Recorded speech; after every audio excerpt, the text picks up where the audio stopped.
Assalamualaikum warahmatullahi wabarakatuh. Kembali lagi dengan saya Hendy Juliawati dari kelas 5D. Di sini saya akan menjelaskan hukum Newton dalam konteks keSD-an. Nah, mendengar kata hukum Newton dalam konteks keSD-an berarti bisa disebut pembelajaran dalam IPA. Nah, adapun dalam konteks keSD-an mengenai pembelajaran IPA, kenyataannya tidak semua peserta didik menguasai kompetensi yang diharapkan, termasuk dalam pembelajaran hukum Newton ini. Nah, adapun penyebab khususnya peserta didik, yaitu ada faktor internal, yaitu pengaruh minat, motivasi, rasa percaya diri, kebiasaan belajar, dan cita-cita. Yang kedua adalah faktor eksternal, yaitu banyak istilah asing, materi yang terlalu padat, siswa terkesan mau tidak menghafal materi, terbatasnya media pembelajaran, guru cenderung mendominasi pembelajaran, dan penguasaan guru akan materi lemah dan monoton.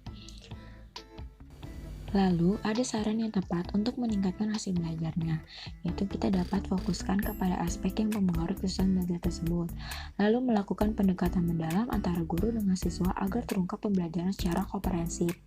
Nah, kita juga bisa mencontohkan dari apa yang dilakukan siswa dalam kehidupan sehari-harinya. Misal tuh, saat ia mendorong gerobak, saat ia berada di dalam mobil, dan saat ia memainkan bola.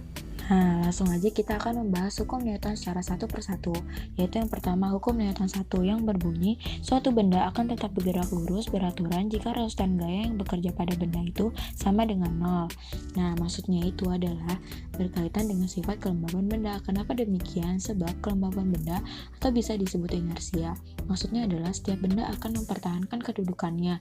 Jadi, kunci dari hukum Newton ini adalah jikalau resultan gaya yang bekerja pada benda adalah 0, maka benda akan bergerak dengan kecepatan yang tetap atau benda akan diam. Nah, langsung aja ke contoh soal hukum Newton 1. Contoh soalnya adalah ada benda bermasa 6 kg yang diam di atas dataran atau lantai. Hitunglah gaya normal yang dialami benda tersebut. Nah, langsung aja kita simak gambar yang telah disajikan ini ya.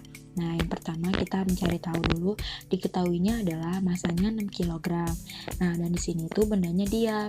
Nah, yang ditanya adalah gaya normal yang dialami benda tersebut. Berarti di sini kita akan mencari N. Nah, langsung aja kita menjawab ya. Nah, langsung aja kita tulis seperti ini. Sigma Fy sama dengan 0, berarti gaya normal ditambah gaya berat sama dengan 0. Dan karena gaya berat itu ke bawah, berarti dia itu jadi min W. Nah, minusnya ini melambangkan kalau dia itu gayanya mengarah ke bawah. Lalu gaya berat kita pindah ke kanan, berarti N sama dengan W. Besarnya gaya normal sama dengan gaya berat. Gaya beratnya adalah massa dikali percepatan gravitasi. Berarti 6 kg dikali 10 meter per sekon kuadrat. Dan kita akan menghasilkan gaya normal yang dialami benda tersebut adalah 60 Newton. Oke, langsung selanjutnya adalah hukum Newton 2. Hukum Newton 2 berbunyi, percepatan yang ditimbulkan oleh gaya yang bekerja pada benda berbanding lurus dengan besar gayanya dan berbanding terbalik dengan massa benda. Nah, maksud dari penerapan hukum Newton ini bila dalam kehidupan sehari-hari itu berkaitan dengan dalam keadaan bergerak di mana massa benda dan gaya yang diberikan pada benda akan diperhitungkan. Nah, jadi kunci dari hukum Newton 2 ini adalah jikalau terdapat resistan gaya yang bekerja pada benda, maka benda tersebut akan mengalami percepatan. Oke, langsung aja ke contoh soal hukum Newton 2. Nah, contoh soalnya adalah ada sebuah benda bermassa 5 kg yang diberi gaya 10 Newton, maka berapa percepatannya? Kita dapat ilustrasikan gambar sebagai berikut, simak ya. Nah, langsung aja kita cari, diketahuinya masanya adalah 5 kg. Nah, gaya yang diberi adalah 10 Newton. Nah, yang ditanya adalah percepatannya, maka kita lambangkan A. Maka, dari soal ini kita langsung masukkan rumus Newton yang kedua, yaitu F sama dengan M kali A. Maka kalau mencari A tinggal dibalik saja, yaitu A sama dengan F dibagi M. Nah, F-nya kita masukkan berdasarkan soal, yaitu F sama dengan 10 Newton. Nah, dibagi dengan masanya 5 kg. Maka kita hitung A-nya adalah 2 meter per sekon kuadrat. Oke, selanjutnya hukum Newton 3 yang berbunyi apabila sebuah benda mengerjakan gaya atau gaya aksi kepada benda yang lain, benda kedua akan mengerjakan gaya yaitu gaya reaksi pada benda pertama yang besarnya sama dan arahnya berlawanan.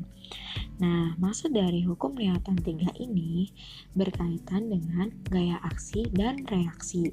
Maksudnya itu adalah benda yang kita berikan gaya akan menimbulkan reaksi terhadap kita. Jadi, kunci dari hukum Newton 3 ini yaitu jikalau ada gaya aksi yang bekerja oleh benda satu ke benda dua, maka akan terdapat gaya reaksi yang bekerja oleh benda dua ke benda satu dengan besarnya yang sama, tetapi arahnya itu berlawanan. Oke, sudah berakhir ya penjelasannya. Terima kasih, thanks for watching. Jangan lupa like, comment, subscribe, dan share ya.